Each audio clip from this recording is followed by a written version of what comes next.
This is Week 9 Readings Changing Classrooms by Brooke, Kayla, and Kylie.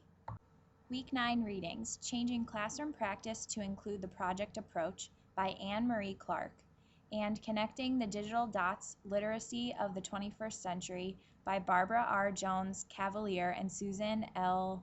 Flanagan. Changing Classroom Practice to Include the Project Approach. Introduction. Teachers must develop an understanding of the essential dynamics of the processes of project work in order to completely apply the project approach. These processes are inherent to the project approach and are realized when the teacher encourages children to 1. Develop their own questions. 2. Make predictions of possible outcomes. 3. Consider ways to assess their hypotheses. 4. Discuss with the teacher different ways to represent findings. And 5. Take time to solve problems through trial and error. A project is the thorough explanation by children of an area that is worthy of their time, attention, and energy. A project involves 3 phases. Phase 1 is when children and their teacher choose and talk about a topic to be investigated. Phase 2 is when the children conduct first-hand investigations and then create representations of their findings. Phase 3 is the approach which is based in part on the work of the American educator and philosopher John Dewey, who maintained that education is the reconstruction of experience. In addition to the 3 phases of a project, there are 3 components to consider when undertaking project work: content, processes, and products. Content is when teachers change their instruction to include real-world topics. Products, which are a representation, are the new kinds of information they have obtained from their representation. A process is when teachers frequently report that the new project work still use the same educational methods of systematic direct instruction. A period of 7 years, from 1896 to 1903, at his laboratory school at the University of Chicago. Learning was a necessary result of social standing. Dewey's notions of learning grew out of the basic doctrine of the newly evolved practical theory of knowledge. Dewey moved to Columbia University. William Kilpatrick, his colleague, popularized the approach as the project method. Teachers could incorporate project work into the curriculum if they want to offer their students significant opportunities to apply the skills and knowledge they gain from direct instruction. Students are likely to use literacy and numeracy symbols to represent and communicate what they are learning about their topics because much of our thinking is stored in symbols. Project approach helps children to develop desirable dispositions toward learning, towards themselves, and toward others. Katz asserts that we can see in children's work clear evidence that all young children have active and lively minds from the start. The basic dispositions to make sense of experience, investigate it, and care about others, relate to them, and adapt to their physical and cultural environment are dispositions within children from the start, and these inborn dispositions can flourish, deepen, and strengthen under the right conditions. Projects are easier for some teachers to implement than for others for a variety of reasons. These individual differences may be related to teachers' prior teaching, philosophies, practices, and experiences, or to institutional, collegial, or administrative contexts in which they work. Page 162. Project work includes engaging students in hands-on activities.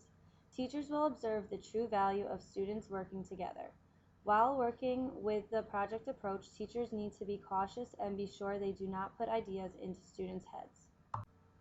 The implementation of the project approach will have teachers beginning to encourage children to develop their own questions about the topic under investigations, make predictions about possible answers, to think of ways to test their hypothesis, to negotiate with the teacher various ways they might represent their findings, and to take time to solve their problems through trial and error. The project approach will increase children's self-motivation, excitement, interest, willingness to work, creativity, and problem-solving ability. The traditional approach to teaching is based on the concepts of the transmission model, which is when basic skills and facts are taught through direct instruction. Teachers new to the project approach may still use the direct instruction model because it takes time for change and understanding to occur. Connecting the digital dots, literacy then and now. Before the 21st century, the word literate defined a person's ability to read and write and separated the educated from the uneducated. The E generation has begun to take over, leaving many older generations lost and struggling to understand the new digital world. Children are learning these skills as a part of life without even realizing it, while many elders who did not grow up with technology strive to figure out this foreign language. Throughout history, people have always been trying to find the fastest and easiest way to communicate. Now it is much easier to do so with our technology and tools. With technology at our fingertips, digital and visual literacies will be the next wave of communication. The new literacy and education. Research shows that the lack of education related to literacy is problematic and the situation is becoming worse. Funds cannot afford the latest technology and software.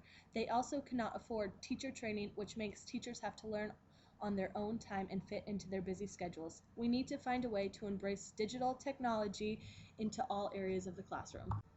Are digital savvy students. Students these days are digital savvy. Teachers are incorporating PowerPoints, the internet, and many web videos into their lesson plans. Teachers still need to teach true literacy in this new environment.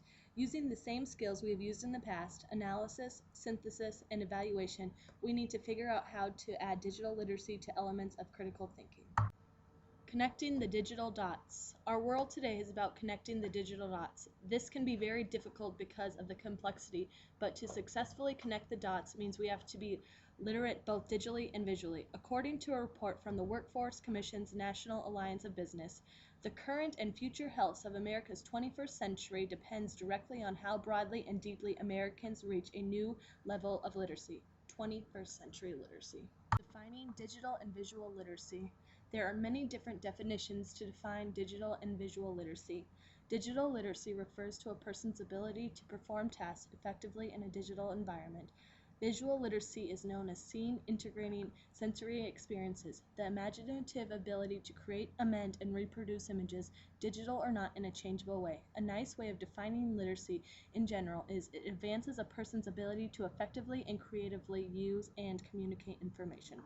The new literacy environment. Technology is growing and will continue growing. We can choose to accept it or ignore it. Rather than being left out and unable to understand, it is better to have the skills and competencies to comprehend and discriminate within a common language.